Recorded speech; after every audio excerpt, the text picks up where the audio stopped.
ये बात उस समय की है जब शिक्षाएं केवल गुरुकुल में मिला करती थी। उस समय के दौरान एक बार गौतम बुद्ध एक गांव से दूसरे गांव में धर्म प्रचार के लिए जा रहे थे। जब वे वहां पर पहुंचे तो उनके पास एक लड़का आया और कहने लगा, हे गुरुदेव, मेरे मन में इतने अश्लील विचार क्यों आते हैं? मेरे मन में अक्सर काम वासना के विचार चलते रहते हैं, जिनके बारे में सोच सोच कर मैं अपना जीवन बर्बाद कर रहा हूँ और मेरा मन किसी काम में भी नहीं लगता।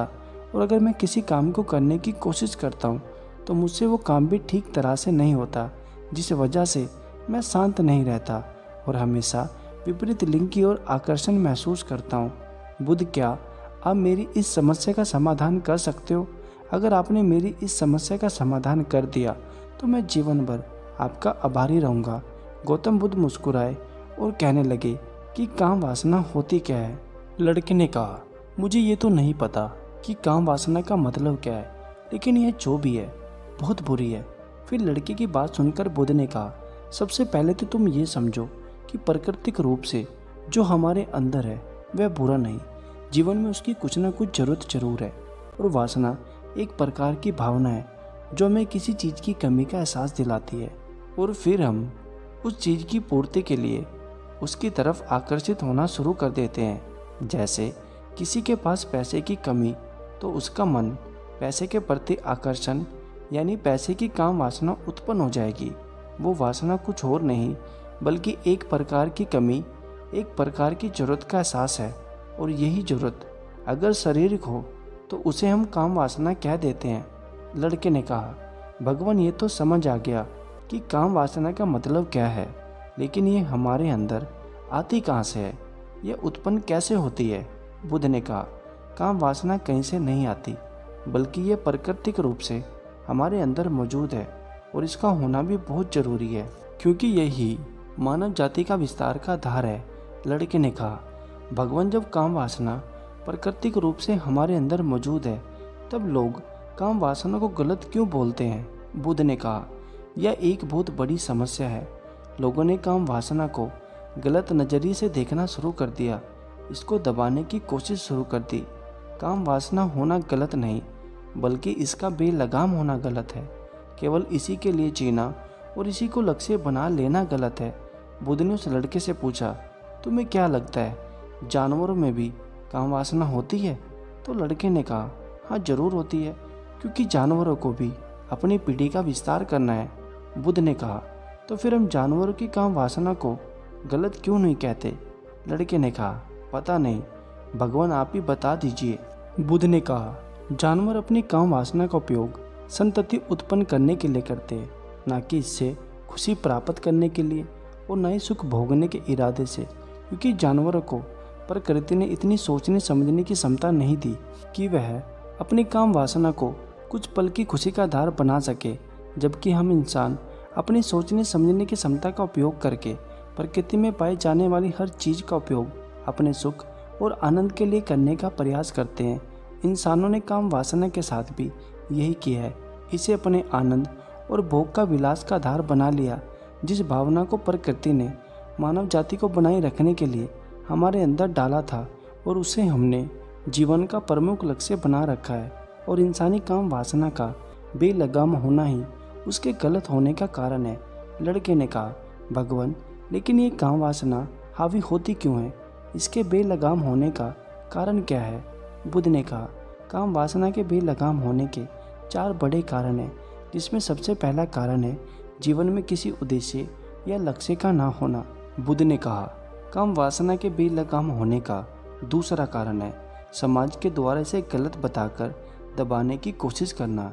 ज़्यादातर लोगों ने हमेशा ही काम वासना को शक की नज़र से देखा है, और इसका सबसे बड़ा कारण है कि हमने शरीर के यौन अंगों को बाकी अंगों की तरह स्वीकार नहीं किया, जबकि हमारे यौन अंग भी हमारे बाकी अंगों जैसे हाथ, पैर, मुंह आदि के समान ही है, जो अपना अपना काम करते हैं, जिसके लिए प्रकृति ने उन्हें बनाया है।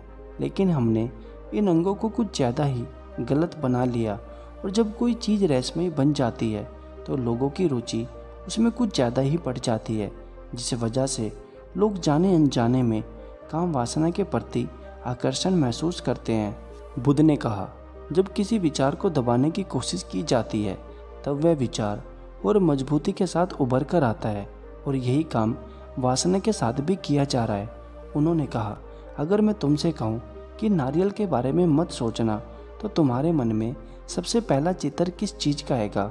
लड़के ने कहा, भगवान, मेरे मन में सबसे पहला चित्र नारियल का ही आएगा।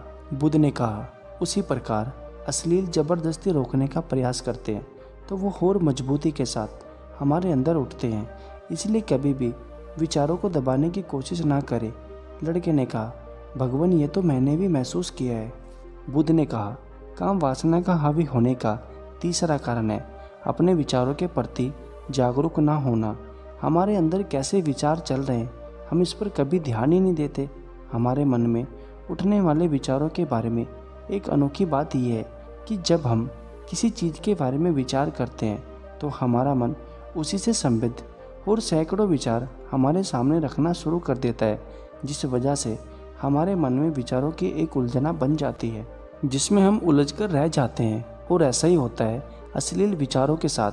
हमने किसी को देखकर एक बार मन में एक अश्लील विचार पैदा नहीं किया कि हमारा मन अपने आप ही इन विचारों की श्रृंखला बना लेता है, जिसके बारे में सोच सोच कर हम अपनी बहुत सी ऊर्जा और समय नष्ट कर देते हैं।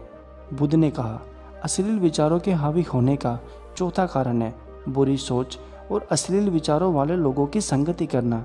कई बार ऐसा होता है कि काम करता हमारे अंदर नहीं होती, लेकिन अश्लील लोगों के साथ रहने से ये हमारे अंदर हावी हो जाती है। लड़के ने कहा, भगवान, ये बात तो मैंने भी महसूस की है। बुद्ध ने कहा, इसलिए बुरे और अश्लील विचारों वाले लोगों से दूर रहना चाहिए।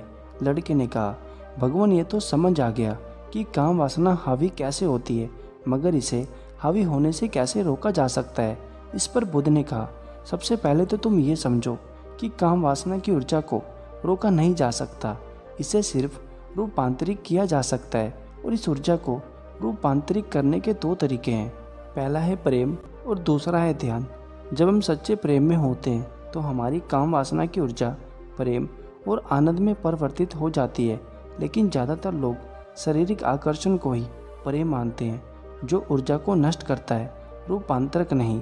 काम वासना को शरीर के अंदर ही रूपांतरित करने का सबसे सरल तरीका है ध्यान। ध्यान के माध्यम से आप अपने अंदर ही संतति, उस केंद्र को स्थापित हो जाओगे जिसके सामने दुनिया का हर भोग विलास फीका लगता है। ऐसा नहीं कि आप ध्यान में उतरने के बाद वो सब सोचने और करने में समर्थ नहीं होते, बल्कि उससे भी ऊपर उठ चुके होते हैं और वो सब हरकतें बचकानी लगने लग जाती है। लड़के ने कहा, लेकिन ध्यान की शुरुआत कहाँ से करूँ? बुद्ध ने कहा, तुम सबसे पहले अकेले में समय बिताना शुरू कर दो, क्योंकि जो इंसान जिसके साथ सबसे ज़्यादा समय लगाता है उसी के बारे में सबसे ज़्यादा जानता है और वो उसी के जैसा बन जाता है। अगर तुम अकेला रहना सीख जाओगे तो तुम खुद को भी जानना शुरू कर दोगे, तो ये भौतिक सुख तुम्हें छोटे छोटे लगने लगेंगे और एक दिन ऐसा आएगा कि तुम्हारे चाहे बिना तुम्हारे दिमाग में किसी भी प्रकार के विचार उठने बंद हो जाएंगे।